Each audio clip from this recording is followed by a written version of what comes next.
মানুষ সম্পদের পিছনে দৌড়িয়া প্রাচুর্যের পিছনে ছুটে ছুটে আমি আল্লাহকে ভুলে যায়। কত সময় পর্যন্ত সে ভুলবে?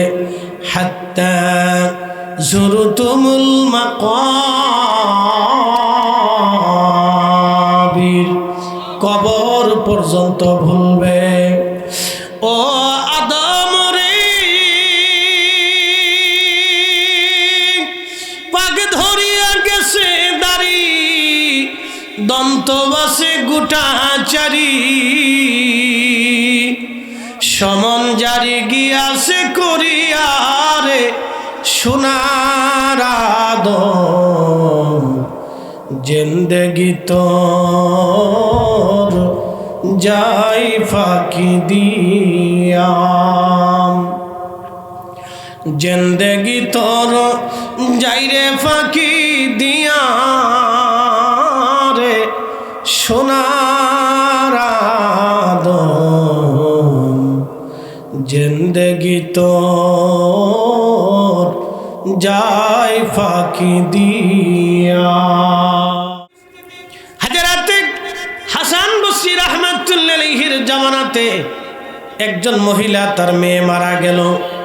মা বোনেরাও শুনে যাবেন। মেয়েটা মারা যাওয়ার পরে মহিলা কেঁদে কেঁদে হাসান বসরি রাহমাতুল্লাহি আলাইহির দরবারে আসছে। এসে হুজরা শরীফের দরওয়াজার সামনে দাঁড়ায় দাঁড়ায় কাঁদে।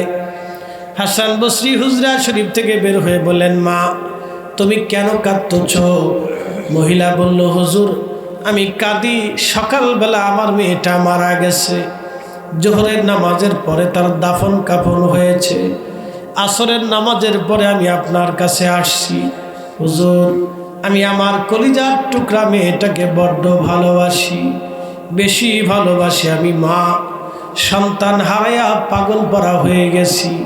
ও গো আল্লাহর ওলি, একটু বলবেন কি আমার মেয়েটা জান্নাতি নাকি জাহান্নামী?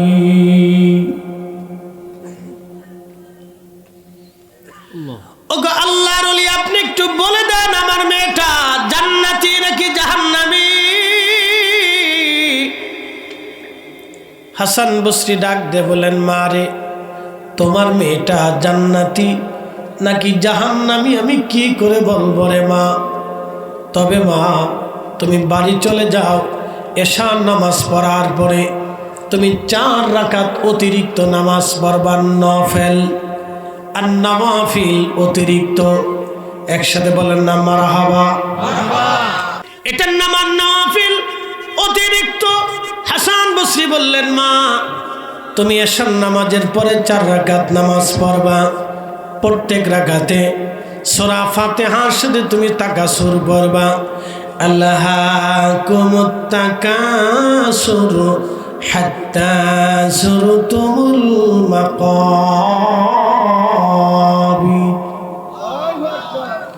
আল্লাহ ডাক দিলেন, এই অতিরিক্ত ইবাদত করলে কি লাভ হয়? সহিহ বুখারীর কিতাবুর রাকাকের মধ্যে নবীজি বললেন, বান্দার ফরজ ইবাদত আল্লাহর কাছে বেশি পছন্দ হয়। খুব মনোযোগ দিবেন, বান্দার ফরজ আল্লাহর কাছে বেশি পছন্দনীয়। ফরজ ইবাদত করার পরে বান্দা যখন আর নওয়াফিল অতিরিক্ত ইবাদত করে, তখন বান্দা আল্লাহকে খুশি করতে থাকে, বান্দা আল্লাহকে খুশি করতে থাকে, বান্দা আল্লাহকে খুশি করতে থাকে। যেমন আমি আপনাদেরকে বলে দিয়ে যাই,